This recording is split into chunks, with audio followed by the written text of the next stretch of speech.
Now, the biggest thing that I'm hoping that you get out of this is a very full and complete understanding of what it is that you're going to be expected to do tomorrow.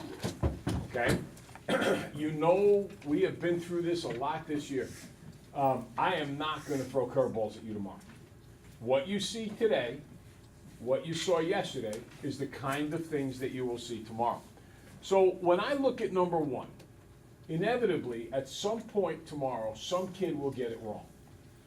Now, if it's a sloppy mistake, these things happen. It's not that I don't care, but it's not a big deal.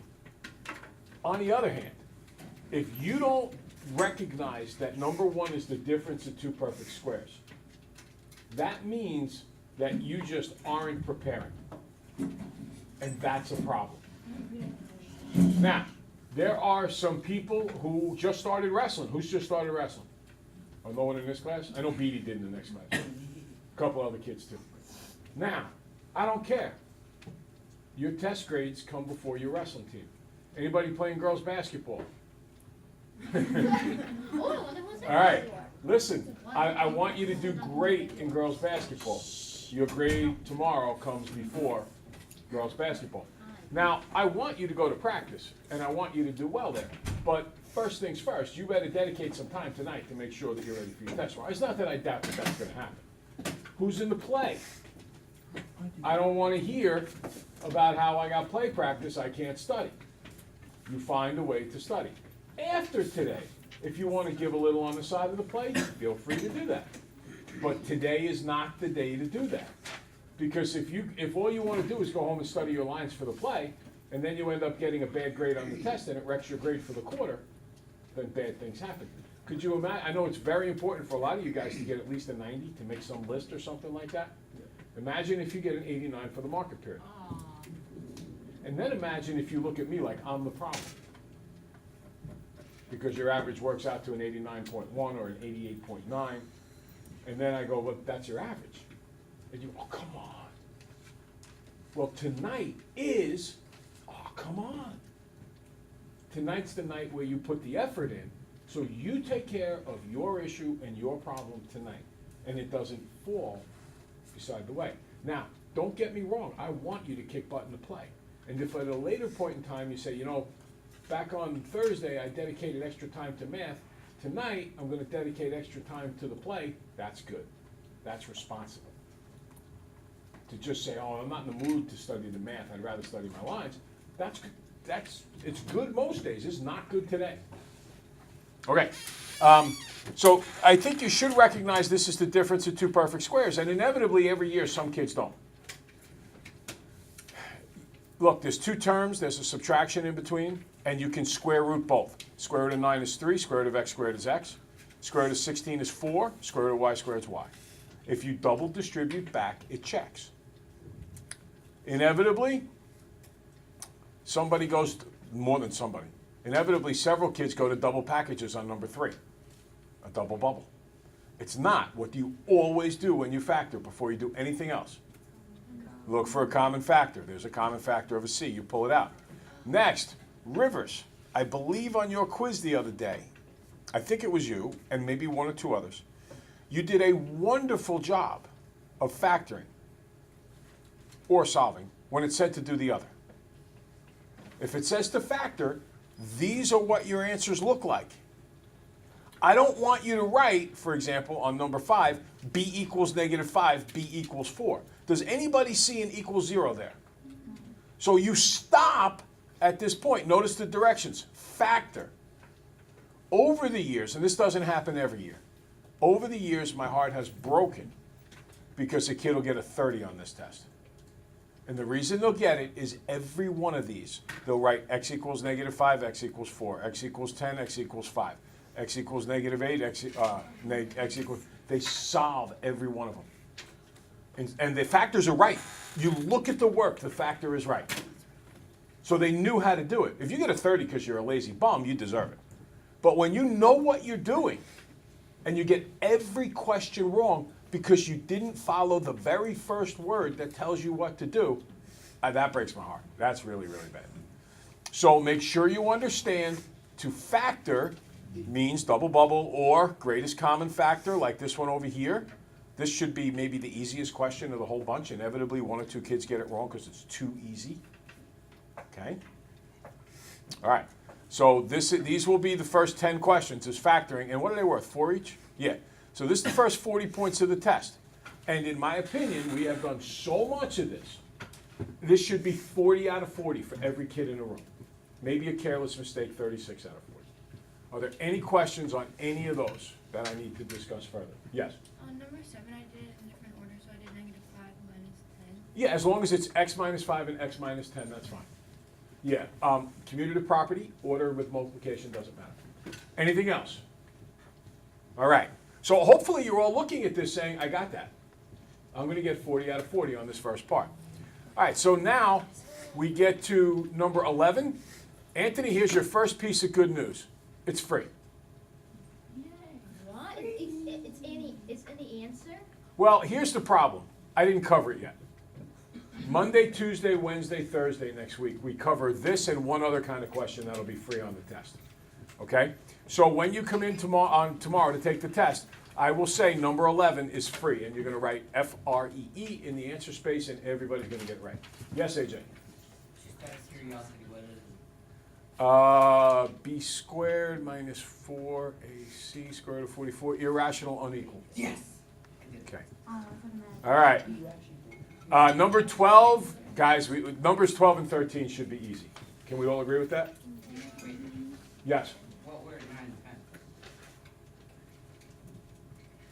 Oh, what I want to mention about 9 and 10, the mistake I see made, every year some kids do this. They just write x plus 10, x minus 10, and they just write n plus 5, n minus 1. They forget the first term.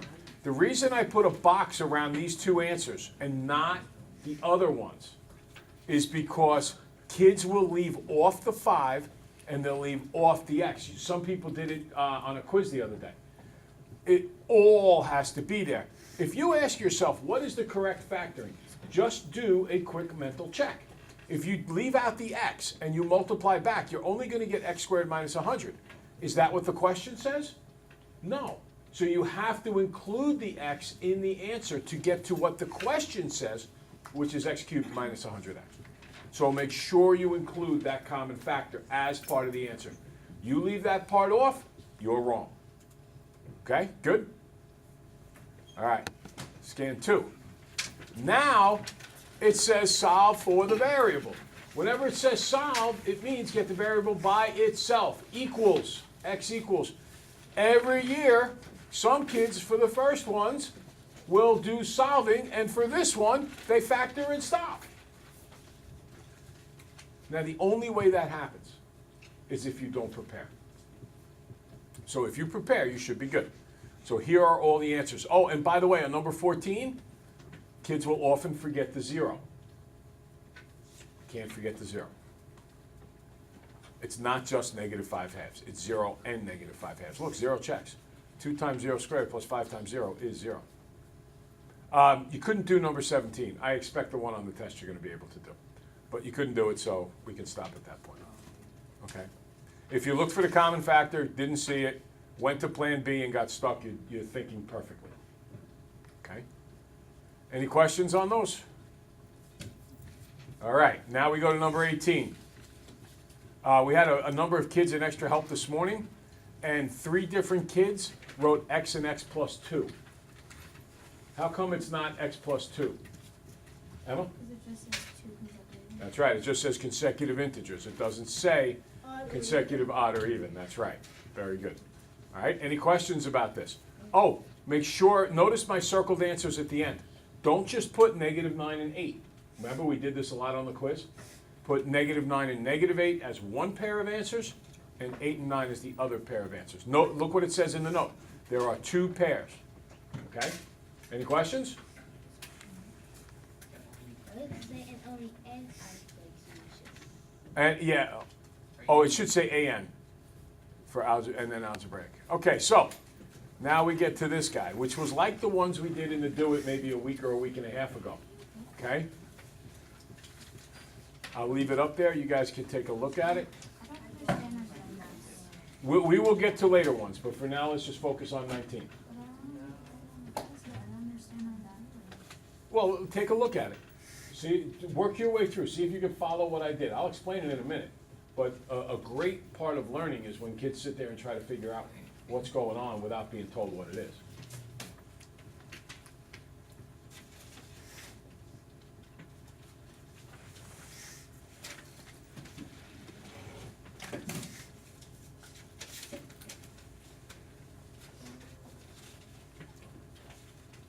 Okay, so let's read together. A rectangular garden measures 8 by 5.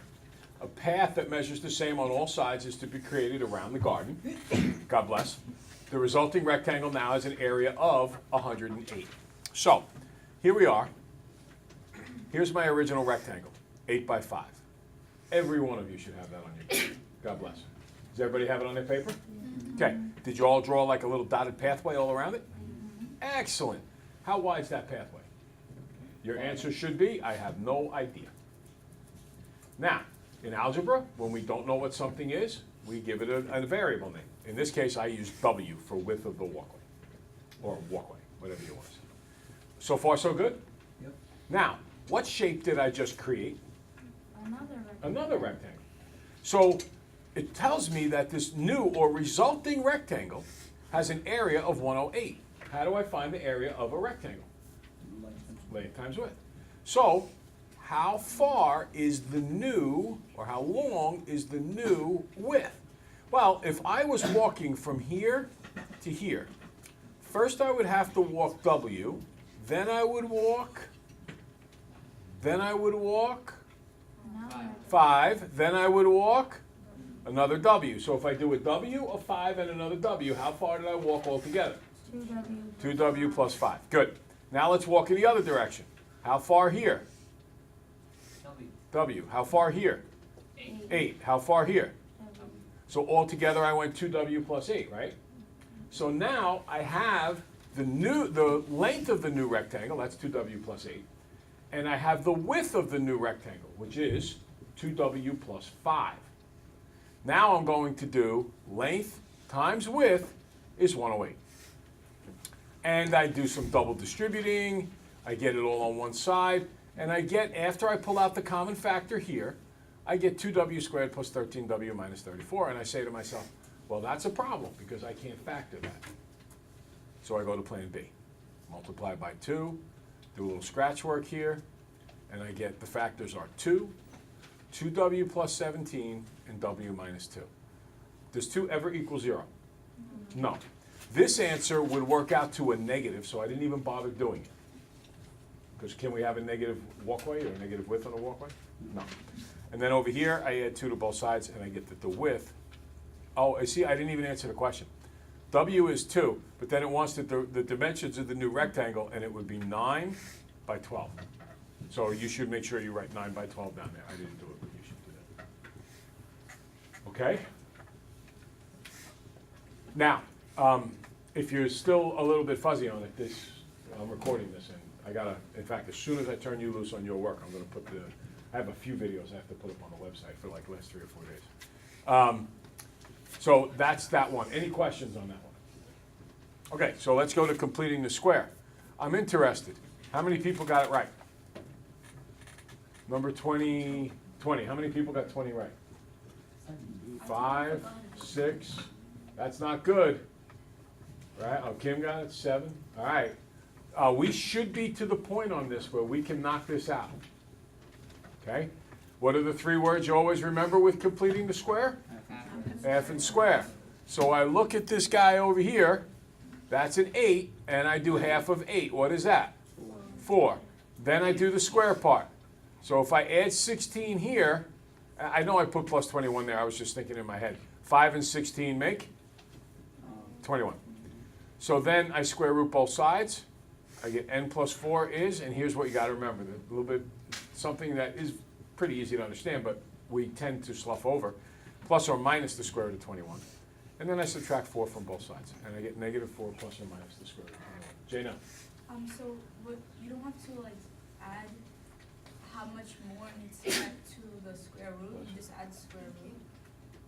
like, you add a 16, so that's the square. I add the square of the number Yeah, at the end. square, I mean, sorry.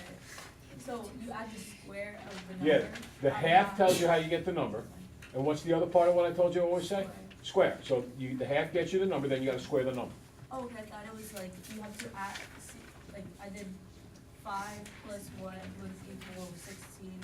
No, Okay.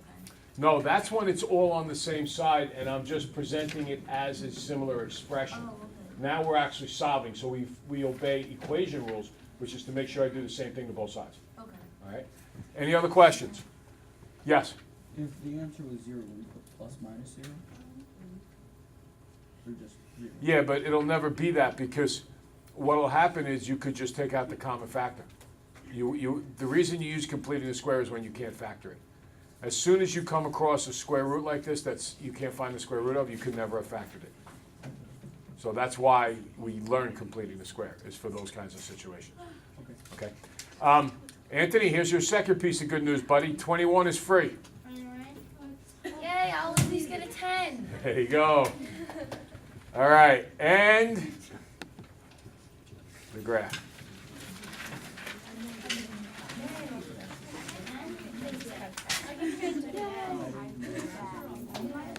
Oh my god. At least I can get a 0. Okay.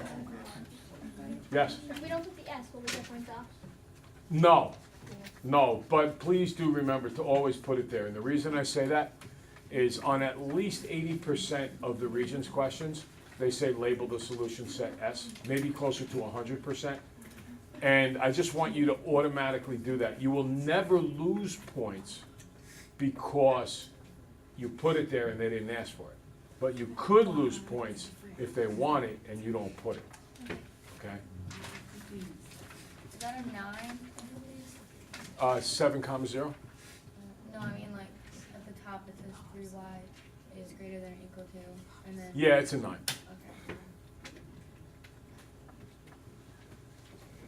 Okay. Okay? And, I mean, seriously, we've done how many graphs with inequalities in the last 6 weeks or so? So I'm pretty comfortable that this should be there. Now, I'm gonna ask you an honest question, and I want you to say so now. I'm a big boy, I can handle it. Is there anything unfair on this test? Notice I didn't say is there anything hard on the test. I said is there anything unfair on the test? That's how I feel about it. I feel that I have thoroughly told you what's gonna be there and the kinds of mistakes usually made. So I think what's extremely important for you to do is to make sure that you thoroughly and completely prepare for this test. All right? Any other questions? Okay. For the rest of the period, you can get together with each other. I suggest that you work on the ones that you had a harder time with on the pretest first. Save the ones you know how to do in your sleep for at home if you don't finish them by the end of the period. Okay? Any questions? All right, get to work.